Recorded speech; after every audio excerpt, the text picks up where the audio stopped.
Hey everybody, welcome back to my channel. So here is the part 3rd of class 9th geography. So our NCERT series is going on. We have completed the NCERT economics of class 9th and 10th. Now we have started with the class 9th geography and this is the part 3rd. So let's begin with the topic. So today our topic is India and its neighbor countries. अब देखो भाई हम Indians हैं तो Indians की एक खासियत है। अच्छा मैंने एक पढ़ा था कहीं लिखा हुआ ऐसे that we don't need CCTVs because we have neighbours and relatives right. तो हमें क्या ज़रूरत है CCTV लगवाने की, हमारे तो पड़ोसी बहुत हैं हमारी इंफॉर्मेशन रखने के लिए, हमारा ध्यान रखने के लिए। नहीं तो वैसे ही हम भी अपने पड़ोसी देशों का बहुत ध्यान रखते हैं। चलो this was just a fun. Serious बात क्या है कि अब हम स्टडी करेंगे कि इंडिया की जो नेबरिंग कंट्रीज़ हैं वो कौन कौन सी हैं। मोस्ट इम्पॉर्टेंट है, इसमें से भी एक MCQ पक्का आ जाता है कि कौन कौन सी like which of the following is not a neighbouring country of India.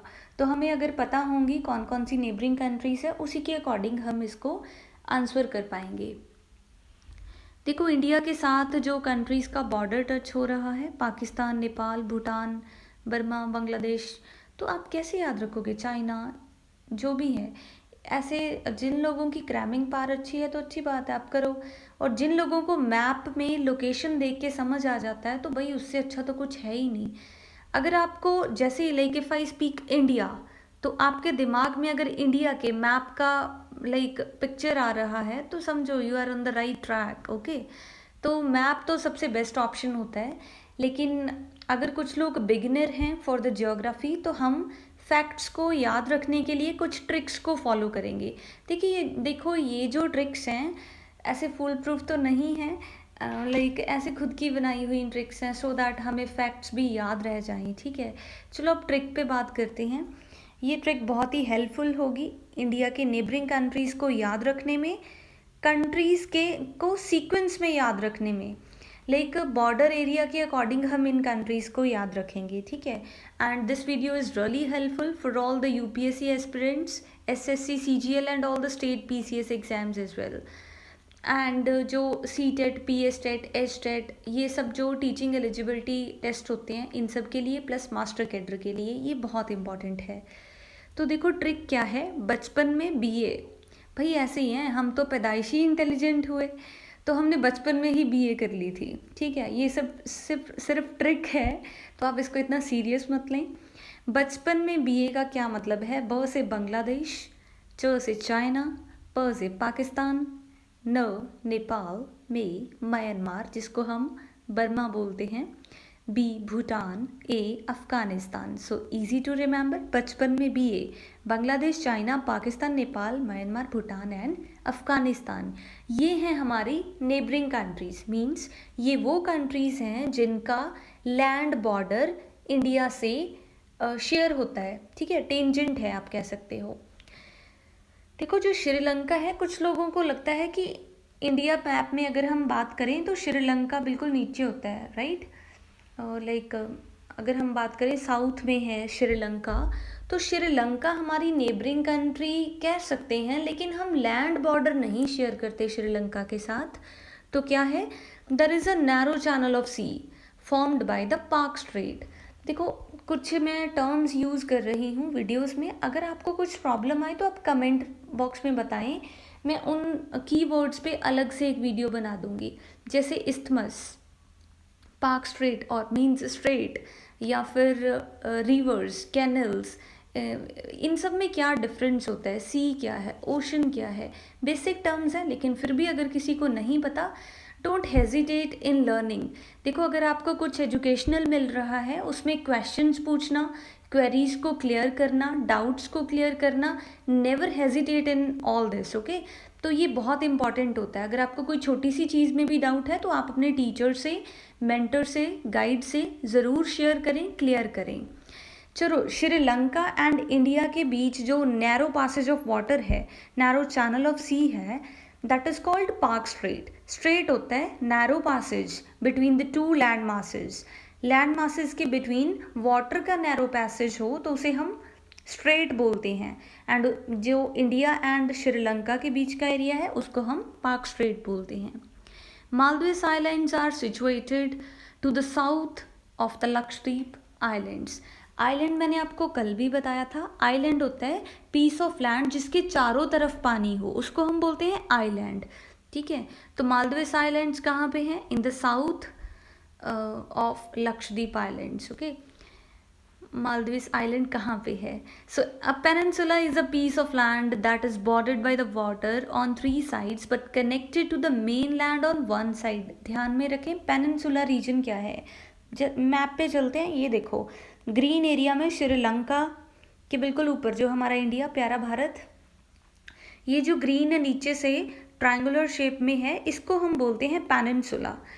Peninsula मतलब तीनों तरफ से इसके पानी है, राइट लेफ्ट एंड नीचे भी, लेकिन ऊपर से ये लैंड से कनेक्टेड है, मेन लैंड से कनेक्टेड है, तो इसको हम पेनिनसुला बोलते हैं। और आप देख सकते होगे कि ये जो ब्लू लाइक वाटर प्रेजेंट हो रहा है श्रीलंका एंड इंडिया के इन बिटवीन, दैट इज पाक स्ट्रेट। ओके, तो चलो आगे बढ़ते हैं।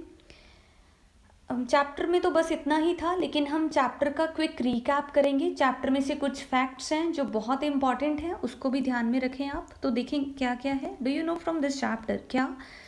The southern most point of the Indian union, Indira point, gone submerged under the sea water in 2004 during the tsunami. 2004 में जो सुनामी आई थी उसकी वजह से हमारे इंडिया का इंदिरा पॉइंट सबमर्ज हो गया है। Since the opening of the Suez Canal in 1869, India's distance from Europe has been reduced by 7,000 kilometers. अब देखो क्या है, कैनल क्या होती है? मैन मेड, लाइक आप कह लो कि रिवर्स होती हैं, नेचुरल होती हैं, फ्लो करती हैं। कैनल्स हम खुद बना सकते हैं। तो सुएज कैनल बहुत ही इम्पॉर्टेंट है हिस्ट्री में भी, और एमसीक्यूज भी इससे पूछे जाते हैं। सुएज कैनल कब बनी थी? 1869 में।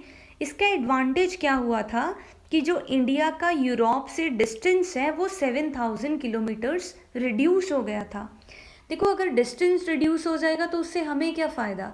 इससे ट्रेड इम्प्रूव हो जाएगा, गुड्स की जो ट्रांसपोर्टेशन कॉस्ट है वो कम हो जाएगी। So this will be beneficial for us.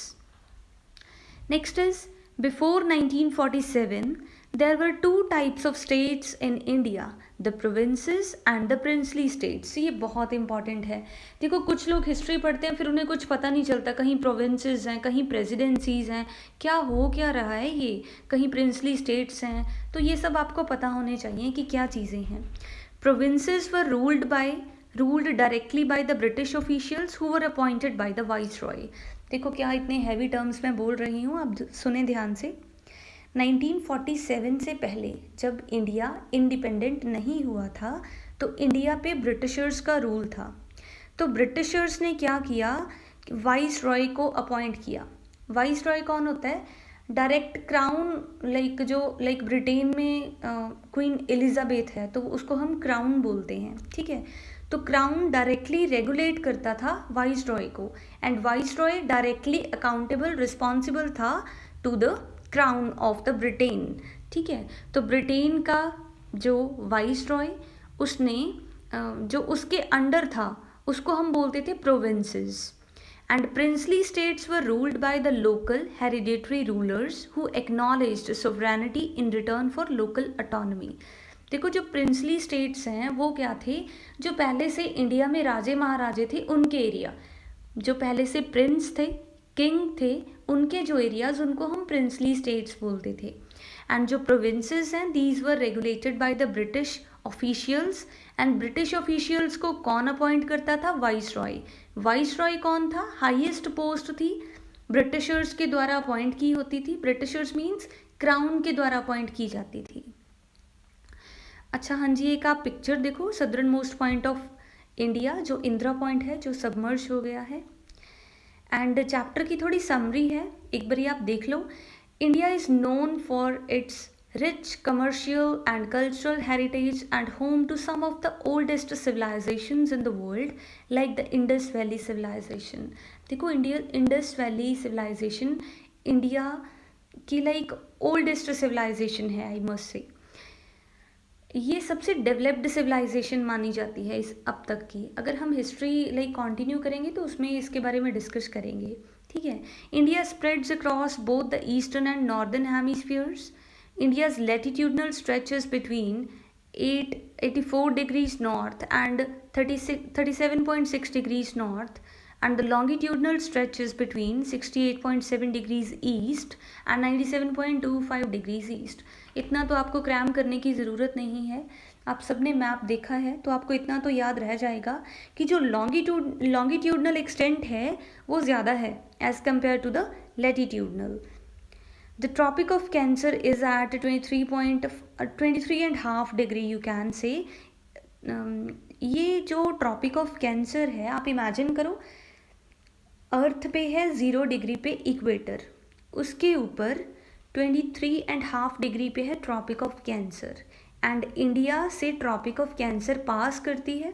कौन कौन से एरियाज में पास करती है ट्रिक के साथ ऑलरेडी कवर किया है इन द प्रीवियस वीडियो, आप चेक करें।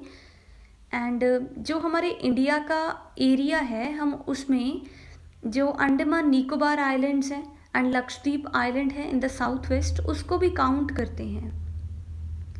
The total area of the Indian land mass is 3.28 million square kilometers, that is nearly 2.4% of the total land area of the world।